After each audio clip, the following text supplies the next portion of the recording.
So today I am talking to Anthea, who's one of our young parent practitioners, and she's going to talk to us a little bit about what's been going on for the mums that she works with since the coronavirus thing started. So hi, Anthea. Hi, Sarah. You're right. Hello. So could you tell us a little bit about what it's like for your mums that you're working with at the moment? Well, currently there's a lot of anxiety. Everybody's apprehensive about what's to come, what they're doing with their children, literally just going out to the shops and buying food, whether they should bring their children, can they take their kids to the parks? A lot of my clients, one in particular, is very anxious about staying in the house, daily, and doesn't really want to do the whole park thing because she's concerned about other people in the environment as well. I've had some with suicidal thoughts as well. So there's a lot of anxiety, a lot about many different things. Yeah, and what do you think are the best ways at the moment of supporting them? Talking, most definitely. Keeping up communications. We've tried a lot of messages in like our groups and stuff that we've had, and we've noticed that the parents seem to be a bit more receptive to one-on-one conversations rather than posting in a group. And it's easier to have a conversation when you're on the phone anyway than a WhatsApp message, or whereas usually prior to this, WhatsApp always worked. If you couldn't get in touch with a parent, send them a WhatsApp message or a text message, you're guaranteed to get a reply, whereas now you only get more information from them and are able to support them once you've made a phone call. So it's a hi, how you feeling, and then all the rest then comes from there. It must be quite quite intense for you making all these telephone calls. It's quite draining.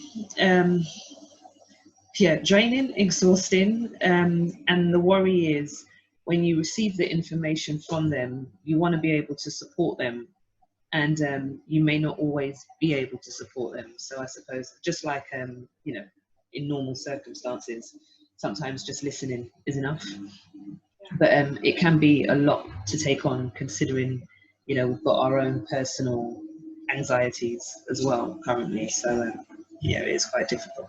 Yeah, I was just wondering about how you were handling things since this all started with work and being at home. And I know you've got a child as well. So, Well, being at home, trying to adapt to working from home, trying to find a quiet space seems to prove quite impossible, because guaranteed wherever you are, everybody wants to end up at that same time. So that's been really hard. And trying to have a conversation with a client that's not interrupted can be quite stressful. And then that being said, I've got my own anxieties and worries as well. So to support someone with their anxieties when you've got similar anxieties yourself is quite difficult. But it's how you work, and clients come first at that point. So you kind of forget about your own within that moment and focus on theirs. Yeah. I was good because I know one of the things that you started doing last week or the week before was you used to run the cook up, which was our group on Thursdays where everyone would come, and I know that you started doing, is it like one-to-one cookery online? So I've done one-to-one cooking sessions, and I've also done that name 3 things in your cupboard and I'll come up with a meal. Initially we had a few responses from the food in the cupboard, which was good and it was fun. But the cooking sessions they've been interesting. I mean, they've gone really well. I wasn't sure if you should do WhatsApp video call, whether it should be Zoom, or just a video call. So what's transpired is it's worked for me to do a WhatsApp call or just a normal call. And then with the particular client that I've done it with, she doesn't like to be seen constantly. So we've swapped in between a voice call and a video call. So, but yeah, it's been really good. I've sent out recipes in advance. So she's then made sure she's got the ingredients. So she's given me 3 things in her cupboard. And I've found a recipe based on the 3 items that she's had. And we've improvised along the way. So if there's something within that recipe that's she doesn't have, then we've, you know, substituted it with, I don't know, another seasoning, or just something else, whatever we can. So we're not following everything to a T, and it does help, obviously, because we're communicating constantly. You know, have you got this instead of that? And then she might tell me what's in the cupboard in terms of seasoning, or I don't know, rice or pasta or whatever. And then yeah, we're just improvising basically. But it's gone well. It's gone well, considering she's had her daughter in the room at the same time as well. So she's on the phone and her parents are coming in and out. So the house is quite noisy. So that's made the session take longer, but she's enjoyed it. So yeah, and she sent pictures of the meals. So that's been really, really, really. It's nice to see, because obviously you're not there. If we was in cook-up group, we can see exactly what, you know, what's being done, and you know, the different stages of the meal. So I've tried to get her to send me pictures of the different stages of the meal that she's cooking.